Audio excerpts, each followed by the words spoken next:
radar eternamente apontado para a criação. É assim que o escritor Alexandre Rampazzo enxerga o processo criativo para contar suas histórias. Embora o universo da literatura infantil não fizesse parte da sua infância em São Paulo, naqueles anos 70, ele deu um jeito de criar um clube de leitura com 2 amigos, e assim as histórias circulavam e povoavam seu imaginário. A criançada ia para a rua jogar bola e andar de bicicleta pelos bairros vizinhos. O dinheiro era contado e não incluía o livro como artigo de primeira necessidade, ele relembra. Ainda assim, haviam outras plataformas de contato com as histórias. A mãe que reunia as crianças no chão da sala, os filmes, os programas de televisão.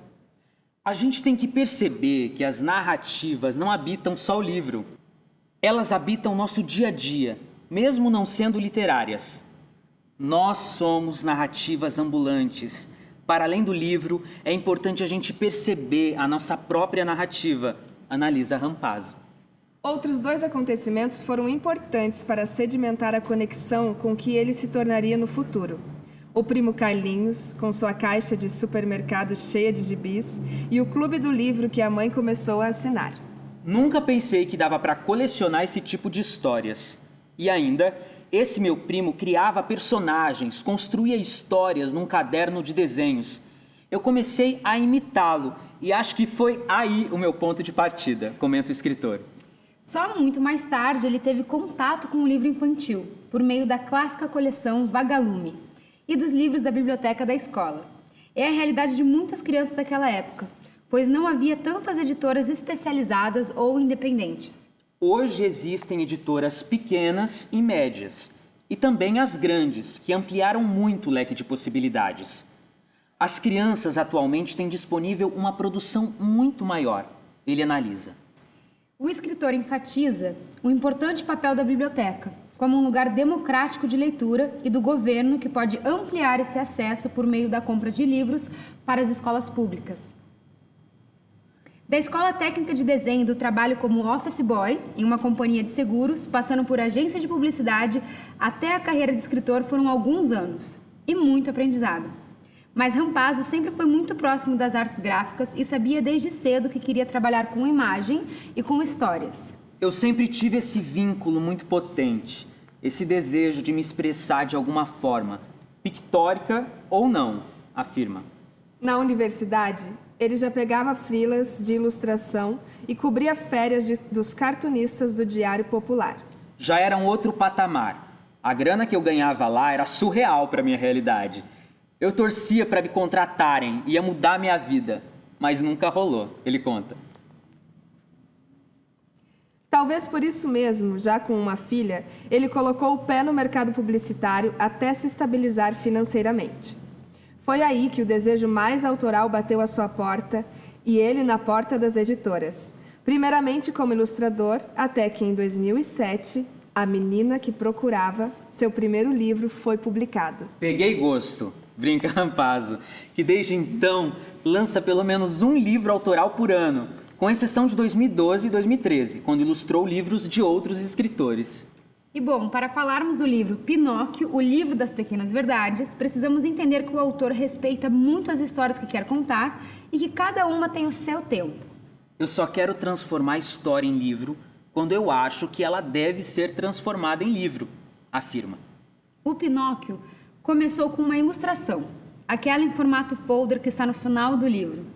Rampazzo imaginou o nariz crescendo através das dobras, mas achou que, obviamente, alguém já devia ter feito essa brincadeira. Não, ninguém tinha feito.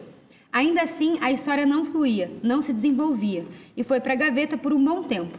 Era 2018, mais ou menos. Com o radar funcionando sempre, Rampazzo foi bebendo de diversas fontes. Meu ponto de partida é sempre muito diverso. Imagético, sons, lembranças, frases, ele avisa. Então, por mais estranho que possa parecer, assistindo Blade Runner pela milionésima vez, o escritor teve um insight a partir de uma cena do filme. Os androides fogem e vêm para a Terra, se misturam aos humanos, mas diferentemente deles, têm apenas 4 anos de vida. É muita história do Pinóquio. Ele é um boneco de madeira que quer se adequar ao que os outros acham que ele deve ser, e assim renega a si mesmo. diz Rampazzo em interpretação livre da obra do italiano Carlo Collodi. Outra história cinematográfica que alimentou a construção de sua narrativa para o livro foi Solaris. No filme, as pessoas desse planeta podem ser visitadas por pessoas que vivem em suas memórias, e essas entidades acham que são pessoas reais, também tentando se adequar para serem aceitas. Com essas referências em mente, o escritor conta que começou a enxergar o personagem Pinóquio dessa forma, de ele tentar ser o que não é para agradar.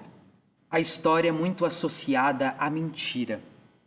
Mas na obra original, o nariz do Pinóquio cresce apenas 2 vezes. É apenas uma das questões da história, que foi enaltecida pela Disney. Ele se mostra ingênuo e inocente, buscando ajudar o Gepeto. A gente não se dá conta de que Pinóquio é uma criança.